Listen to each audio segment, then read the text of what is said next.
our second half. Just to let you know, I don't usually come back up in the winter because I'm sick of the cold, but luckily we have Elizabeth here now, and so we're hopefully going to have some Classicopia concerts definitely in March. Elizabeth comes from an incredibly musical family. Her mother, fantastic cellist, Cecilia Barczyk, she'll be coming up at some point in March. We'll let you know about those concerts, and there may be even something sooner. So if you're not on our email list and would like to be, please do sign up in the back. There is an email list out there. And again, we are in the middle of our annual fund drive now. If you're are able to make a donation to Classicopia, you can go to classicopia.org, and all that money will go towards our outreach programs as we go into the schools and try to help some of these incredible young talented kids here in the Upper Valley. And speaking of these talented kids, they're going to now perform. We're going to first have a wonderful, how old are you now? 9-year-old Yumi Drescher, who has performed several times already on our concert. She's a veteran of the Classicopia stage, and she's now going to do some duets with Elizabeth, and she'll announce, I think, what they're going to play. So please put your hands together for Yumi Drescher.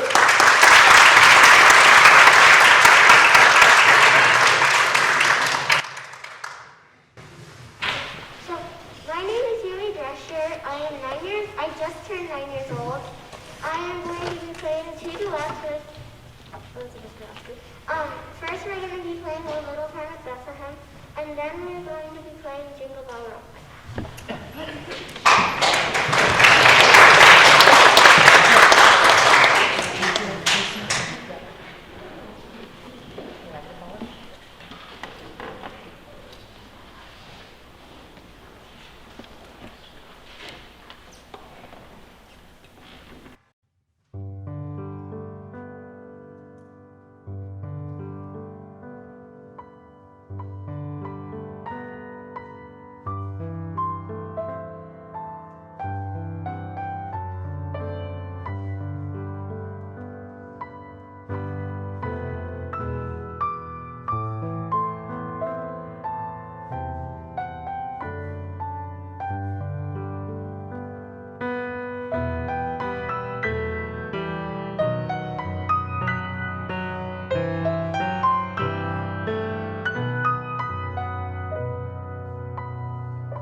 introduce the sisters Annika and Jana Lansigan, and they will announce how old they are and what they're going to play. So hopefully. Hello everyone, I'm Liana and I'm 17. I'm Amika and I'm 15. And we will be performing Carol of the Bells by Nikola Leokovich and arranged by Henrik Sorensen.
Thank you, Elizabeth, for preparing all of these guys. She has a wonderful studio. If you want to learn how to play piano, I think she's full now, but get on our wait list.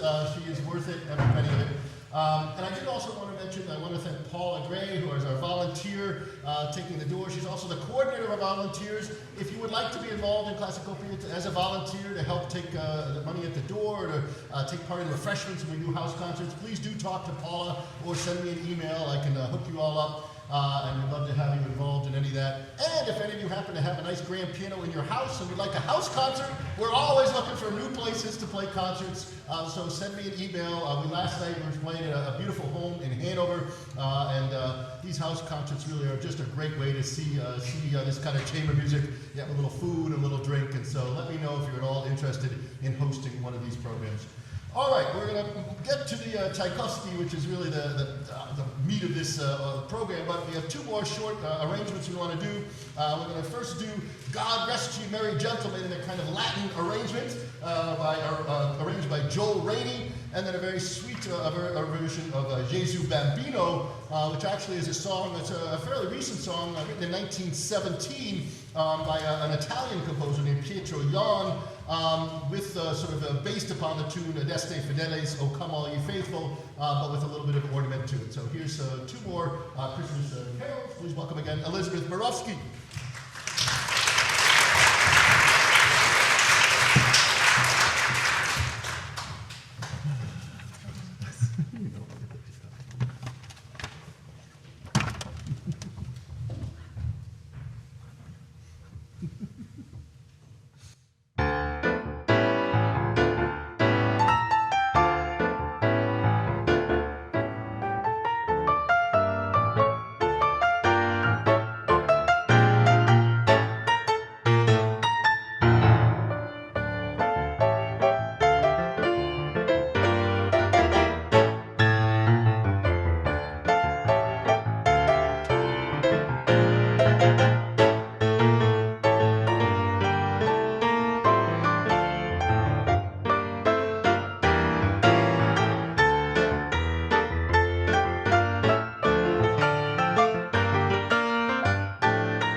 Registros, I think. This is an incredible arrangement of the Nutcracker suite, arranged by a guy named Eduard, who actually was a friend of Tchaikovsky and had taught at the Moscow Conservatory with him.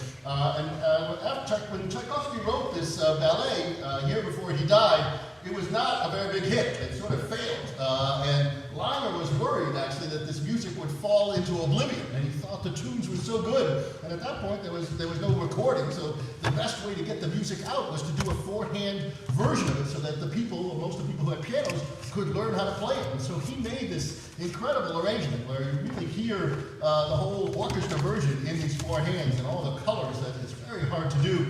And you will see in some of these, especially if you can see this, some of the ways that he gets the hands together. I'm literally playing through Elizabeth's fingers and through them. And there was a time I played this with another pianist, Philip Liston-Craft, who many of you know, and our pinkies got locked together as we played this.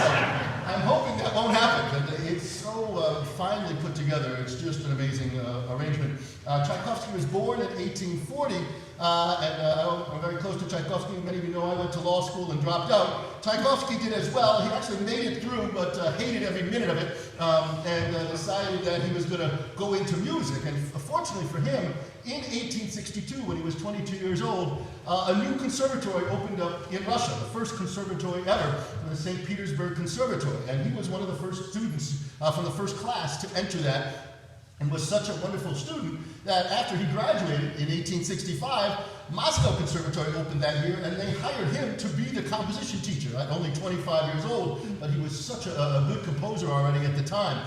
He didn't love teaching so much and wanted really just to find time to compose, but he had a student that he met there in the Moscow Conservatory, one of his piano students, Antonina Miliakova, and she fell madly in love with Tchaikovsky.